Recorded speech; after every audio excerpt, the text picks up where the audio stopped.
What's up, Pirates? Wraith here with Awaken TCG, and today we're going to be going over the last three EB01 tournaments, kind of looking at where the meta is at.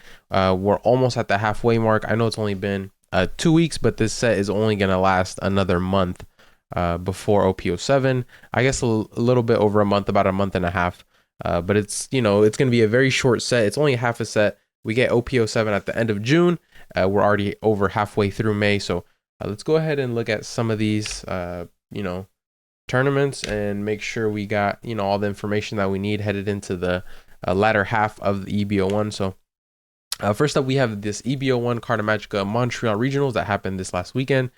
Shout out to Cross. He played Deep Patel in a money match or not a money match. It was a wager for a Serial Shanks that Cross ended up taking against the cheater Deep.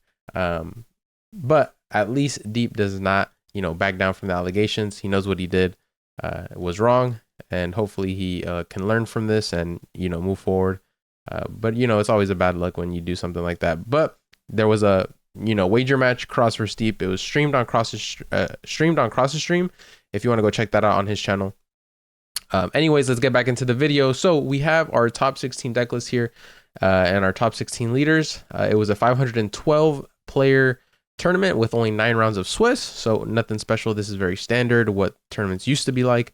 Now we're gearing towards more 1,000, 1,500 man tournaments, but there was 512 here. And if we look at the spread, it was about kind of where we want to see it. The majority being Sakazuki, which this is probably Sakazuki's best set by far. This little half set makes Sakazuki probably the best leader to play to give yourself the best chances to win. So we had 6 Sakas, we had 3 Gecko Morias, 2 Luffys, 2 RP Laws, 2 Nugates, and 1 Uta in the top 16. So let's look at 16th place through 8th place. We had 1 RP Law, a Gecko, Uta, a Saka, a Nugate, a Saka, another Sakazuki, and then a Luffy here at 9th. And then for our top 8, we had Sakazuki, Gecko Moria on 2nd, another Sakazuki for 3rd. We had 1 Luffy in top 8, 1 Black Yellow Luffy in top 8 getting 4th place.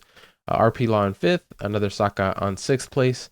Edward Nugate actually top 8ing in 7th place, and then a Gecko Moria for 8th place.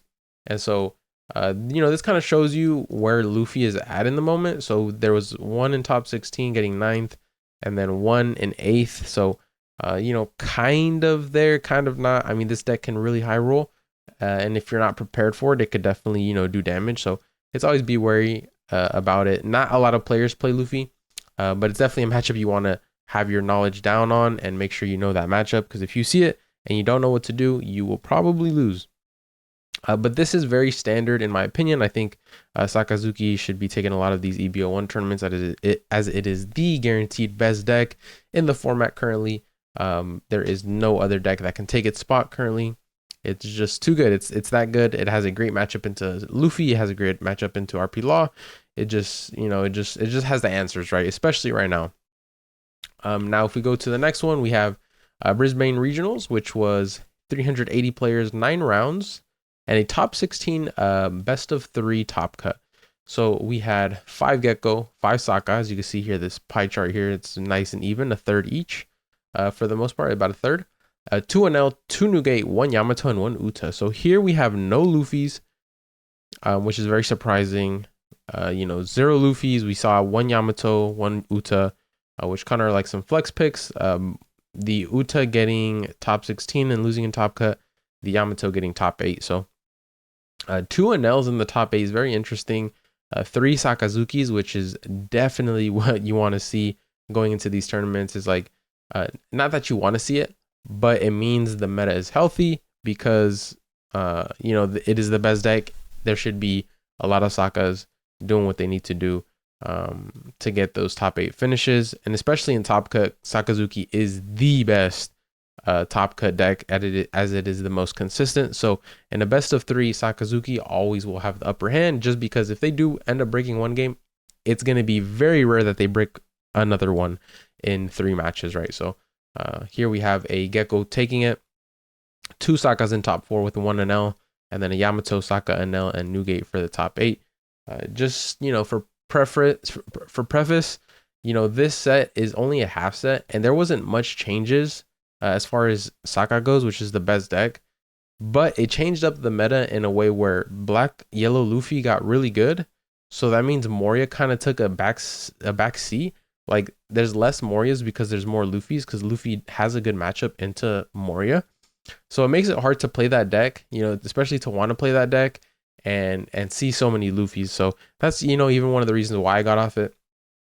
But you know, Sokka still being that best pound for pound deck right now is just way too good not to play, especially if you're trying to top. And then Anel making a nice little resurgence in EB01, you know, getting cards like Raigo, just having extra clear in it allows it to be a little bit more, you know, ruthless, a little more sustainable, and it's definitely tempting to play. And then Nugate is just Nugate, 6 life, like 6k leader. You just have so much value just off that alone. It's always gonna be, you know, a deck that can take some top 8 spots, especially, you know, in this meta right now. Then a Yamato and a Uta. Yamato making it, you know, super high roll deck. You see everything, you kind of just win. And then yeah, Uta getting top 16, so not bad showing there. Last tournament we're gonna go over here is Top Cut's Treasure Cup, which was last weekend, I believe. Yeah, May 11th. So last weekend. There's another Carta Magica Treasure Cup this weekend. Hopefully I can waitlist and stream that for you guys. That'd be super fun. And here we actually have a breakdown of approximate leaders. It was a 984 man tournament. We have Sakazuki at 212. I kind of already did the math on this. There was in the top 32, there was 14 Sakazukis. That means out of these 212 Sakas, 14 of them made top 32, which is a conversion rate about 14 players. So out of every 14 Sakazukis, there was one in the top 32, which is a pretty good conversion rate, if you ask me. You know, it's up there with the Gecko Moria conversion rate, just about the same. One that I don't really think is that good is Luffy. Now, there was 52 top Black Yellow Luffys, but only one in the top 32. So that just tells you that that conversion rate is really, really bad. Let's see where the Luffy actually ended up. Luffy ended up, let's see, somewhere in here. There it is, in 23rd place. So it was actually Victor Pham. Oh yeah, if there was a player that was going to be there, it's definitely him. But it's just showing you guys the conversion rate with this deck. It kind of stinks. Like, I'm just not going to sugarcoat it. The conversion rate for this Luffy, it is a harder deck to pilot, because you have to play really conservatively, especially if your opponent's starving you. You have to know exactly when to take life, and sometimes, you know, players do not know when to do that.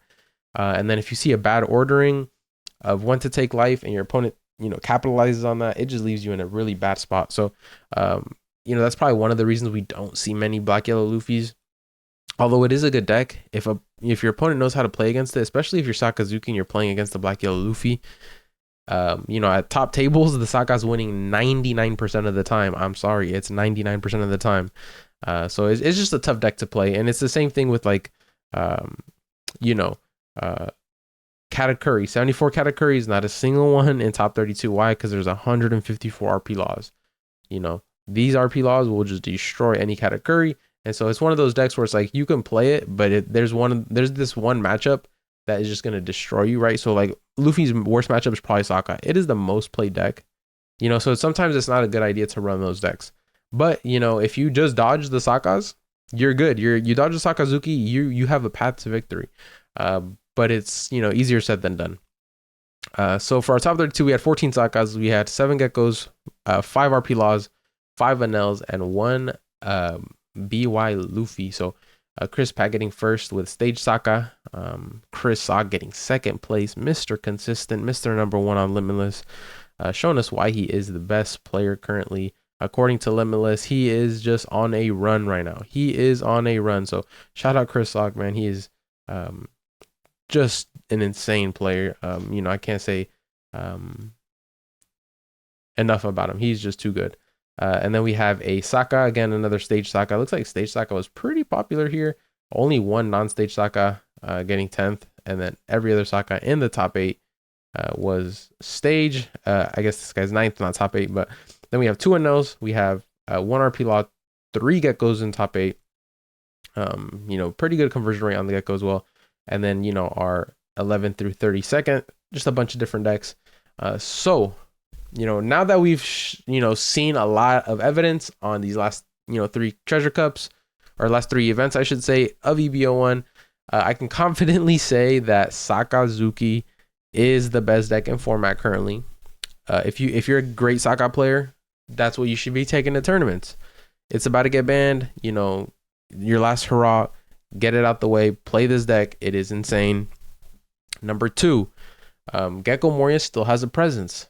Although Black Yellow Luffy exists, I think Black Yellow Luffy has a worse time against Saka than Moria does on Luffy to warrant people to get off Moria. So I should have never made the switch off of Moria, is basically what I'm saying.